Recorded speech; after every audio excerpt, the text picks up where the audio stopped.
Yeah, my name is Barbara Sinclair Shoomski. I'm a Cree, Métis, Indigenous woman, so welcome to my homeland. I've been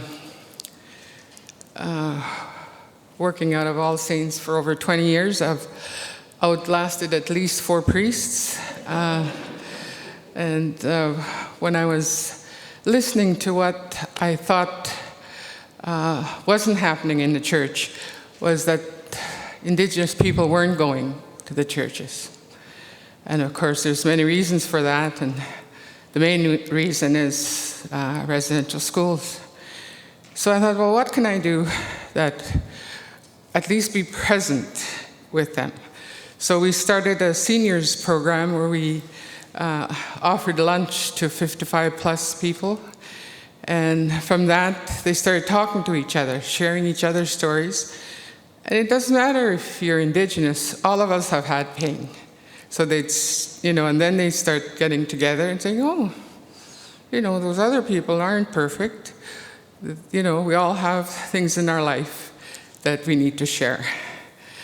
And one of the ways this happened by accident, I came in from the office in the church, and I put some cribbage board down and some cards, and one of the seniors said, "Are we going to play crib?"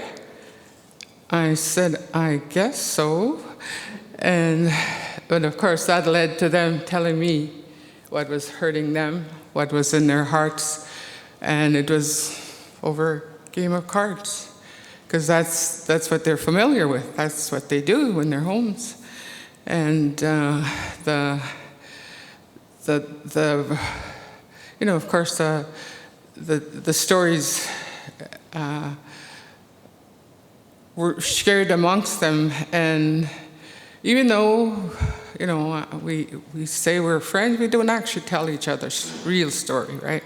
We don't want to turn the other person off, but they did, and I think it helped them on their journey, and we'd help them get their money. The ones who qualified for money from the government, we help them go to someone to help them do that. And the other group was young, well, I said it was young mothers, it didn't turn out that way, it was young parents. And so they'd come and we'd teach them how to be parents. And they'd come and they'd, and then next thing you know, they're telling each other where the sales are, right? If you go here, you can go and get Pampers, whatever. So they'd go, and then they would have people come in, and the elders would come and teach the group. And they have, bet you people don't know, they have a portable sacred fire that they take from place to place. I was just totally amazed. Oh. I think the teacher was more amazed than anybody else. and it was amazing. Those young people, they'd be running around all over. As soon as they got in the circle, they're just quiet, listening to the stories.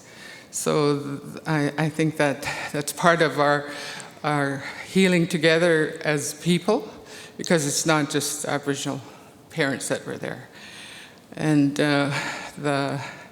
then, of course, I'm at Agape table, and I try not to intrude in what they're doing.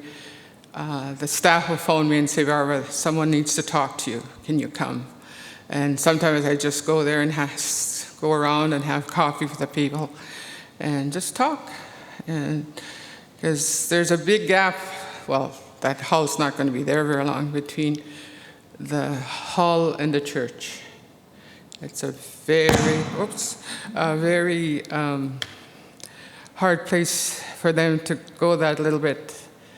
It's like a wall, and in their time they'll decide that's what they want to do. And then of course we have the food bank, and I take the register, and then they go and tell someone if they want to talk to me.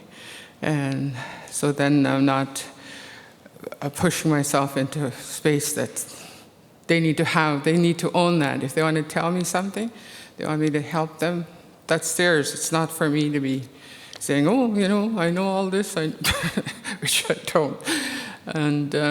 But I do actually, seeing the person who made me a priestess here, I'll tell you, I actually do weddings and funerals and baptisms.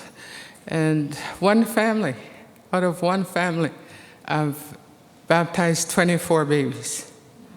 Like families are big, and apparently another one's been born, but we're in the process of, All Saints has gone over to St. Luke's because they're renovating the sanctuary. So I got the phone call and I said, well, you can come to St. Luke's. And they said, no, we'll wait till you get back to All Saints. So if I have anything to say about what I've learned from them about reconciliation, it's about one-to-one. Those people are not going to come to a place like this to listen to what people have to say. Most times they don't feel that they can, and that they won't go and take part in what we see as common to do, right? We want to learn about reconciliation. Let's go and listen to Judge Sinclair or whoever we want to go and listen to. So I think that for them to just talk to each other and share their stories and just know that somebody's listening to them is what they need. You can ask right now. Thank you.